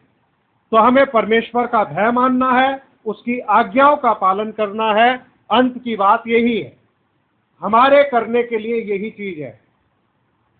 यहोवा का भय मानो, उसकी आज्ञाओं का पालन करो। आज चलते हैं थर्ड कमिंग पर। तो मेरे साथ आप निकालें मेहरबानी से दानियल नबी की पुस्तक और उसका दूसरा अध्याय, दानियल 2 अध्याय, और उसकी आयत हम लोग पढ़ेंगे 31 से 35 आयत तक। 31 से 35 आयत। हे राजा, जब तू देख रहा था तब एक बड़ी मूर्ति देख पड़ी, और वह मूर्ति जो तेरे सामने खड़ी थी वह लंबी चौड़ी थी, उसकी चमक अनुपम थी और उसका रूप भयंकर था। उस मूर्ति का सिर तो चोखे सोने का, उसकी छाती और भुजाएं चांदी की, उसका पेट और जांघें पीतल की, उसकी टांगें लोहे की और उसके पांव कुछ तो लोहे के और कुछ मिट्टी के थे। फिर देखते देखते तूने क्या देखा कि एक पत्थर ने बिना किसी के खोदे आप ही आप उखड़कर उस मूर्ति के पांवों पर जा लगकर जो लोहे और मिट्टी के थे उनको चूर चूर कर डाला। तब लोहा, मिट्टी, पीतल, चांदी और सोना भी सब चूर चूर हो गए और धूप काल में खलियानों के भूसे के समान हवा में ऐसे उड़ गए कि उनका कहीं पता ना रहा। और वह पत्थर जो मूर्ति पर लगा था वह बड़ा पहाड़ बनकर सारी पृथ्वी में फैल गया। तो हमारा जो टॉपिक है वो है उसके आने के निशान, साइंस ऑफ हिज कमिंग। तो अब थर्ड कमिंग जो है, देखिए इस टाइम पे दुल्हन जो है वो स्वर्ग में होगी, प्रभु यीशु मसीह के साथ में विवाह के भोज में होगी। लेकिन क्योंकि हम बाइबल पढ़ रहे हैं तो इसलिए इस बात की हम जिक्र कर रहे हैं कि नबूकदनेस्सर ने जो सपना देखा था उस सपने के बारे में आप जानते ही हो। वो सोने का सिर जो है वो बाबुल का राजा था नबूकदनेस्सर। ये समय जो है बीत चुका है। उसके बाद में मादी और फारसियों का राज्य हुआ। ये जो है ये राज्य भी बीत गया, और किस तरीके से ईरान ने जो है वो राज्य किया। मादी और फारसी दोनों का राज्य जो है वो भी हो गया, और उसका जिक्र आपको जो है यही दानियल की किताब पढ़ोगे तो उसमें ही पता चल जाता है। उसके बाद में हम देखते हैं फिर आता है जो ये था चांदी के समान जो था, ये मादी और फारसियों का था। पीतल के समान जो था पेट हो गया, और थोड़ा नीचे का जो हिस्सा था ये था यूनान का राज्य, सिकंदर महान। तो सिकंदर आया, उसने दुनिया को जीता, और इस प्रकार से वो यूनान का राज्य भी जो है वो खत्म हो गया है। और फिर जो है राज्य आता है लोहे वाला, रोम का राज्य। रोम का राज्य भी हुआ, और रोम का राज्य भी खत्म हो चुका है। अब हम देखते हैं कि जो आखिरी राज्य जो उभर रहा है वो है यूरोपियन यूनियन। ये है मिट्टी और लोहा मिला जुला राज्य। कुछ तो ये कड़क है लोहे की तरह, और कुछ ये निर्बल है, कमजोर है मिट्टी के तरह। तो इस वाले राज्य में जो है हम पाए जाते हैं, और अब आने वाले दिनों में जो है यही चीज जो है बढ़ती चली जाएगी। तो यूरोपियन यूनियन का अस्तित्व में आना इस बात का संकेत है कि हम उंगलियों वाले टाइम में आ चुके हैं। और उंगलियों वाले टाइम में अगर हम आ चुके हैं तो आप ये समझ लीजिए कि इसका राज्य का अंत कैसे होगा, प्रभु यीशु मसीह की थर्ड कमिंग के साथ में होगा। एक पत्थर बगैर किसी के खोदे अपने आप से ही उखड़ा और लुढ़कता हुआ आया और उसके बाद में उसके मूरत का जो पैर था उसके ऊपर लगा। अब देखिए, जैसे खलियान का भूसा उड़ जाता है, इसी प्रकार से ये सारे के सारे राज्य जो हैं पूरी तरह से क्या हो जाएंगे, खत्म हो जाएंगे। प्रभु यीशु मसीह का राज्य पूरी पृथ्वी पर होगा, क्योंकि लिखा है कि वो पत्थर पूरी पृथ्वी पर फैल गया और एक बड़ा पहाड़ बन गया। तो ये यूरोपियन यूनियन जो है, ये साइन है, ये चिन्ह है इस बात का कि प्रभु यीशु मसीह का जो है थर्ड कमिंग जो है फिर होगी। अभी सेकंड कमिंग में हम बैठे हैं। रैप्चर जो है वो सेकंड कमिंग है, दुनिया ऐसे ही चलती रहेगी और बाद में जो है यीशु मसीह की थर्ड कमिंग होगी। तो उससे पहले क्या क्या होगा, यानी कि सेकंड कमिंग और थर्ड कमिंग के बीच की हम बातें कर रहे हैं। तो ये हमारे समय से ही दिखाई दे रहा है और अब हम विश्वास करते हैं कि यीशु मसीह आएंगे और इस धरती के ऊपर क्या करेंगे, राज्य करेंगे। जैसा वचन में लिखा है और दिखाया गया उसके अनुसार सब हो रहा है। आगे हम बढ़ते हैं, प्रकाशित वाक्य 11 अध्याय निकाले मेरे साथ में और उसकी 3 से लेकर के 12 आयत तक हम लोग पढ़ेंगे। प्रकाशित वाक्य 11 अध्याय और उसकी 3 आयत से लेकर के 12 तक पढ़ेंगे।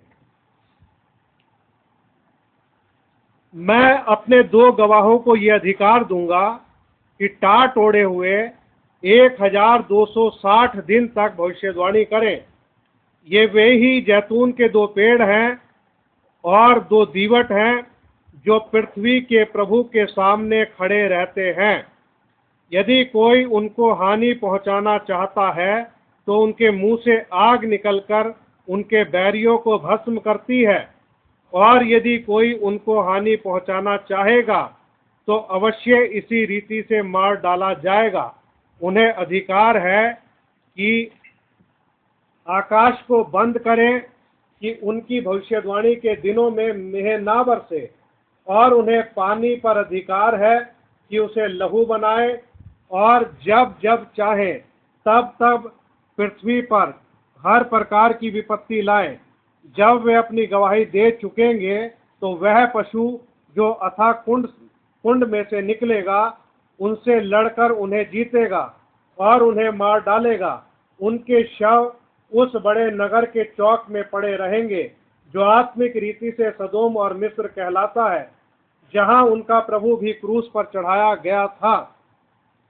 सब लोगों और कुलों और भाषाओं और जातियों के लोग उनके शवों को 3.5 दिन तक देखते रहेंगे और उनके शवों को कब्र में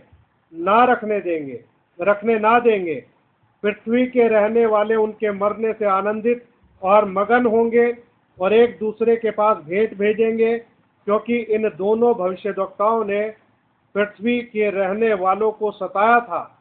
परंतु 3.5 दिन के बाद परमेश्वर की ओर से जीवन का श्वास उनमें बैठ गया और वे अपने पांवों के बल खड़े हो गए और उनके देखने वालों पर बड़ा भय छा गया। तब उन्हें स्वर्ग से एक बड़ा शब्द सुनाई दिया, यहाँ ऊपर आओ। यह सुन वे बादल पर सवार होकर अपने बैरियों के देखते देखते स्वर्ग पर चढ़ गए। तो ये जो है, ये 2 गवाह जो हैं, ये चिन्ह है, ये साइन है प्रभु यीशु मसीह के थर्ड कमिंग का। तो एक मैंने बताया आपको, यूरोपियन यूनियन वो अस्तित्व में है, और जैसे ही रैप्चर हो जाएगा वैसे ही ये 2 गवाह जो हैं अभिषेक कर दिए जाएंगे। अगर रैप्चर नजदीक है तो आप ये मान के चलो कि ये 2 गवाह जो हैं ये इस्राएल में पैदा हो चुके होंगे। वह उस समय का इंतजार होगा कि कब रैप्चर हो और परमेश्वर का आत्मा इस्राएल में जाए और इन 2 गवाहों को मूसा और एलिया की आत्मा से अभिषेक करे, ताकि ये अपने काम को शुरू कर सके। और इस प्रकार से इनका काम शुरू हो जाएगा और ये 2 गवाह जो हैं अपने आप में एक चिन्ह होंगे। अब आप इस बात को भी सोच सकते हो कि इस्राएल जो है वो अभी भी एलिया के आने का इंतजार कर रहा है। एलिया 2 बार आके चला गया, एक इस्राएल में आया, यूहन्ना के उसमें नहीं पहचाना, अभी तो अन्य जातियों में आया तो पहचानने का सवाल नहीं है, क्योंकि वो इस्राएल में ही विश्वास करते हैं। तो जब ये एलिया वहां पर आएगा तो 1,44,000 लोग जो हैं विश्वास करेंगे और प्रभु यीशु मसीह को ग्रहण करेंगे। यही संदेश जो पेंथिकुस्त के दिन प्रचार किया गया, उनके बीच में प्रचार किया जाएगा और वो प्रभु यीशु मसीह के नाम में बपतिस्मा लेंगे, पवित्र आत्मा के द्वारा सील किए जाएंगे। सेम संदेश है। वहां पर एलिया और मूसा कोई ट्रिनिटी प्रचार नहीं करेगा, वहां त्रिएकता का प्रचार नहीं होगा, क्योंकि बाइबल जो है त्रिएकता को मानती नहीं है, मान्यता नहीं देती। एक खुदा का प्रचार होगा। यहोवा परमेश्वर के बारे में बताया जाएगा कि पुराने नियम का यहोवा ही नए नियम का यीशु है और तुमने उसको क्रूस पर चढ़ा दिया। तब वो यहोवा मसीह के नाम में जो है बपतिस्मा लेंगे, क्योंकि वो इसी नाम से उसको जानते हैं। तो ये एक चिन्ह होगा उनके लिए। ये चिन्ह क्या है? उसके आने का निशान है, यानी कि साइन ऑफ हिज कमिंग, उसकी थर्ड कमिंग का निशान है।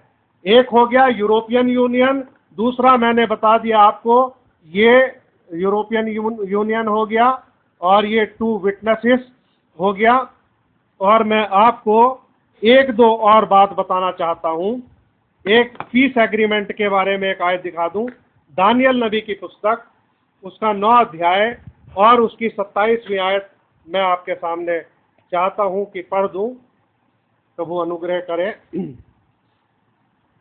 दानियल नबी की पुस्तक और उसका 1 मिनट, 9 अध्याय और उसकी 27 आयत। यहां पर लिखा हुआ है, वह प्रधान 1 सप्ताह के लिए बहुतों के संग दृढ़ वाचा बांधेगा, परंतु आधे ही सप्ताह के बीतने पर वह मेल बलि और अन्न बलि को बंद करेगा और कंगूरे पर उजाड़ने वाली घृणित वस्तु दिखाई देगी और निश्चय ही हनी हुई बात के समाप्त होने तक परमेश्वर का क्रोध उजाड़ने वाले पर पड़ा रहेगा। तो यहाँ पर हम देखते हैं एक पीस एग्रीमेंट है। तो थर्ड कमिंग से पहले यूरोपियन यूनियन जो है वो अस्तित्व में होगा और उसके बाद में पीस एग्रीमेंट यानी कि शांति की वाचा वो बांध दी जाएगी। 2 गवाह जो है वो वहां पर मौजूद होंगे और उसके बाद में आखिरी चीज जो है हम निकालेंगे दूसरा थिस्सलुनीकियों, उसका 2 अध्याय और उसकी 4थी आयत। ये आखिरी आयत पढ़ के मैं इसको समाप्त करता हूँ। प्रभु आप सबको आशीष दे। ये थर्ड कमिंग के उसके निशान है। तो दूसरा थिस्सलुनीकियों 2 अध्याय और उसकी 4थी आयत। जो विरोध करता है और हर एक से जो ईश्वर या पूज्य कहलाता है अपने आप को बड़ा ठहराता है, यहाँ तक कि वह परमेश्वर के मंदिर में बैठकर अपने आप को परमेश्वर ठहराता है। तो ये वाली जो बात है, एंटी क्राइस्ट जो है वो अपने आप को रिवील कर देगा, अपने आप को प्रकट कर देगा। तो ये प्रभु यीशु मसीह की थर्ड कमिंग का एक और बहुत बड़ा साइन है कि वो उन बलियों को बंद करवा देगा, मंदिर में बैठ के अपने आप को गॉड डिक्लेयर कर देगा और कहेगा कि मैं गॉड हूं और मेरे बगैर जो है आपको कुछ नहीं मिल सकता। और तब इस प्रकार से पूरी पृथ्वी के ऊपर जो है मार्क ऑफ द बीस्ट जो है वो आ जाएगा और उस समय जो मार्क ऑफ द बीस्ट नहीं लेगा उन लोगों को मार दिया जाएगा, उन लोगों को घात कर दिया जाएगा। तो मेरे प्रिय भाई बहनों, मैं आपको 2 बातें बताना चाहता हूं कि जो मूसा और एलिया की सेवकाई है वो है 3.5 साल की। तो 3.5 साल के दरमियान आप देखते हो कि पृथ्वी के लोगों पर क्या आया था? कष्ट आया था। कष्ट कैसे आया? परेशानी कैसे आई कि अगर किसी ने आकाश को बंद कर दिया, बारिश नहीं होगी तो कष्ट ही होगा, परेशानियों में दिन गुजरेंगे। तो उनके मरने से लोग आनंदित होते हैं और एक दूसरे को भेंट भेजते हैं, खुश होते हैं कि इन्होंने बड़ा तंग किया, बड़ा सताया, अब ये मर गए, अच्छा हुआ और इनकी लाशों को जो है इनको हम कब्र में रखने नहीं देंगे। समझ रहे हो आप? तो वो 3.5 साल अच्छे नहीं होंगे दुनिया के लिए। दुनिया के लिए वो खराब समय होगा। उसके बाद में एंटी क्राइस्ट जब बैठेगा, यानी कि शैतान 3.5 साल तक इस पृथ्वी के ऊपर रूल करेगा। जैसे प्रभु यीशु मसीह ने इस पृथ्वी के ऊपर अपने काम किए, शांति के साथ में वचन का प्रचार किया, चिन्ह किए, चमत्कार किए, लोगों को बताया, वो प्रभु यीशु मसीह का समय था। अब एंटी क्राइस्ट को वक्त मिलेगा। आप सोचिए कि अगर मैं और आप रैप्चर से वंचित रह गए तो हमारा क्या होगा। हम में से कोई भी अगर रैप्चर से वंचित रह जाता है तो हमारा क्या होगा। क्या हम ऐसे समय में रह पाएंगे, बच पाएंगे, जीवित रह पाएंगे? तो बेहतर यही है कि प्रभु हम पर अनुग्रह करे, कि हम उसका अनुग्रह मांगे कि प्रभु तू हमें रैप्चर के लिए तैयार कर। तो इसलिए अब छोटी छोटी बातें छोड़ो, लड़ाई छोड़ो, झगड़ा छोड़ो, किसी से जलन छोड़ो, ये सब चीजें हृदयों से निकालो। लोगों से प्रेम करो, चाहे वो भले हो या बुरे हो, चाहे दुश्मन हो या दोस्त हो, सताने वाला हो या कोई हो, अपने हृदय को साफ सुथरा रखो, लोगों से प्रेम रखो, मेल मिलाप से रहो और किसी से अपना पलटा मत लो। प्रभु यीशु मसीह से प्रार्थना करो, दया दिखाओ, यानी कि हमें जो है वचन के अनुसार अपने आप को प्रिपेयर करना, तैयार करना है, ताकि प्रभु हम पर अनुग्रह करे, क्योंकि उसकी दया के बगैर ये नहीं हो सकता। हमें सरेंडर कर देना है कि प्रभु हम अपने आप को आपके हाथों में दे देते हैं। आप प्रभु अपना अनुग्रह करें कि हम जा सके प्रभु, कि अगर हम धरती पर रह गए प्रभु तो हमारा क्या होगा। यहाँ पर तो देखो अभी इतना बुरा हाल है? इंसान के जान की कोई कीमत नहीं रही। कितना आप देखो, कोई पुलिस में अगर पुलिस ले जाती है, कितना टॉर्चर करते हैं, नंगा कर करके मारते हैं। वो ऐसा मारते हैं कि लोगों का जो है मतलब पेशाब निकल जाता है और उनकी पॉटी निकल जाती है। इतना बुरा बुरा व्यवहार वो करते हैं। पैरों के तलवे पर वो मारते हैं, सुझा देते हैं हाथ इंसान के ऊपर, लेटा देंगे नंगा और वो डंडे रख करके उसके ऊपर खुद चलेंगे। मतलब इंसान जो है ये ऐसा सोचता है कि भैया मुझे तुम ऐसे तड़पाओ मत, गोली मार दो, मुझे जान से मार दो। ऐसा बोलने लगते हैं लोग उनके सामने। कितना मतलब अन्याय है, कितना अत्याचार है। इंसान को अब इंसान नहीं समझा जा रहा। दर्द जो है, इंसान जो दर्द पहुंचाता है उसको महसूस नहीं होता। तो भाई और बहनों, हमें अपने हृदय को साफ करना है। अगर हम किसी को माफ नहीं करेंगे हमें भी माफी नहीं मिलेगी। अब हमें सोचना है कि हम क्या करें। प्रभु आपके साथ हो, ये उसके आने के चिन्हों के बारे में, निशान के बारे में बात की गई है। फर्स्ट कमिंग की कुछ बात की गई है, कुछ सेकंड कमिंग की गई है, कुछ थर्ड कमिंग की गई। दुनिया के लिए तो एक कॉमन बात है कि वो सेकंड कमिंग बोलते हैं, कि उसकी दूसरी, क्योंकि उसकी धरती के ऊपर दूसरी आमद ही होगी। तो उसकी जो दूसरी आमद जो धरती पर होगी, सेकंड कमिंग जिसे कहते हैं, उससे पहले क्या होगा, ये चीजें होंगी। यूरोपियन यूनियन विटनेस होंगे, पीस एग्रीमेंट होगा, एंटी क्राइस्ट रिवील करेगा। इस टाइम में हम बैठे हुए हैं, ये पीस एग्रीमेंट का चल रहा है। आप देखिए, रशिया ने अगर लड़ाई की, इसराइल के ऊपर अटैक किया, तो लड़ाई इतनी भयानक होगी, इतना कत्लेआम होगा, इतना बुरा होगा कि पीस एग्रीमेंट को लाना ही पड़ेगा। बिना पीस एग्रीमेंट के लड़ाई रुक नहीं सकती, क्योंकि यहेजकेल में यही लिखा है कि परमेश्वर रूस को इसराइल की पहाड़ियों पर ले जाके मरवाएगा, वहां पे घात करेगा उसको। तो ये वचन जो है पूरे होने वाले हैं।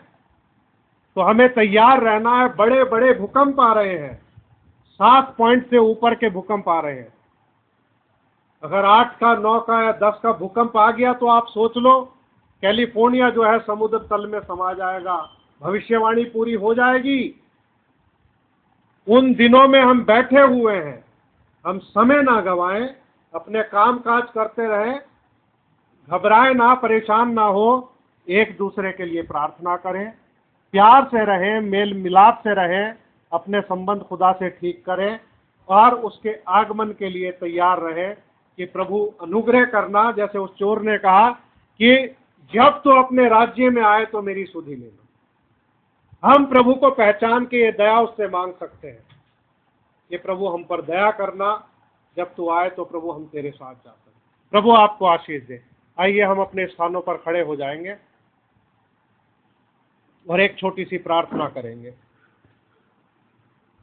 सर्वशक्तिमान अनुग्रहकारी दयालु स्वर्गीय पिता, आपका हृदय से धन्यवाद देते हैं। प्रभु यीशु मसीह के नाम में आपके पास आते हैं। प्रभु, आपके वचन में बहुत सारी बातें प्रभु हैं जो खुदाबंद वो चिन्हों के रूप में है प्रभु, जो संकेत देती है कि प्रभु आपका आना निकट है। प्यारे प्रभु, आपकी हर एक आमद के बारे में बाइबल के अंदर वो चिन्ह दिए गए हैं। प्रभु, मेरे प्रभु यीशु मसीह, हम अपने समय में हैं प्रभु, स्वर्गारोहण का इंतजार कर रहे हैं और हमारे समय के चिन्ह हमारी आंखों के सामने पूरे हो रहे हैं। प्रभु जी, आप हमारे जीवनों पर अनुग्रह करें, हम पर दया करें प्रभु, अपने पवित्र लहू से धो के हमें शुद्ध और पवित्र करें, हमारे विचारों को शुद्ध करें, हमारे बोलने चालने को शुद्ध करें प्रभु जी, हमारे कामों को शुद्ध करें प्रभु। खुदाबंद, हमने जो भी भूल चूक अपराध किए हैं प्रभु, गलतियाँ की हैं, ढिठाई के पाप किए हैं प्यारे प्रभु, जानबूझ के किए हैं प्रभु, आप हम पर अपना अनुग्रह करें प्रभु और हमें क्षमा करें प्यारे प्रभु। अपने पवित्र लहू से हमें धो करके शुद्ध और पवित्र करें प्रभु और हमें अपने वचन में स्थिर करें प्यारे प्रभु। ये खुदाबंद, हम स्थिरता के साथ आपके वचन का पालन करते हुए आगे बढ़ सके प्रभु। हम अपने आप को आपके पवित्र हाथों में देते हैं। सब भाई बहनों को आप आशीषित करना, सारा आदर महिमा आपको मिले। इस विनती को प्रभु यीशु मसीह के नाम में मांगते हैं, आमीन। अब हमारे प्रभु यीशु मसीह का अनुग्रह अब से लेके हमेशा तक कुल ईमानदारों पर और इस छोटे से झुंड पर होता रहे, आमीन। सब भाई बहनों को शालोम। प्रभु यीशु मसीह आप सबको आशीष दे। आप लोग एक दूसरे से मिल सकते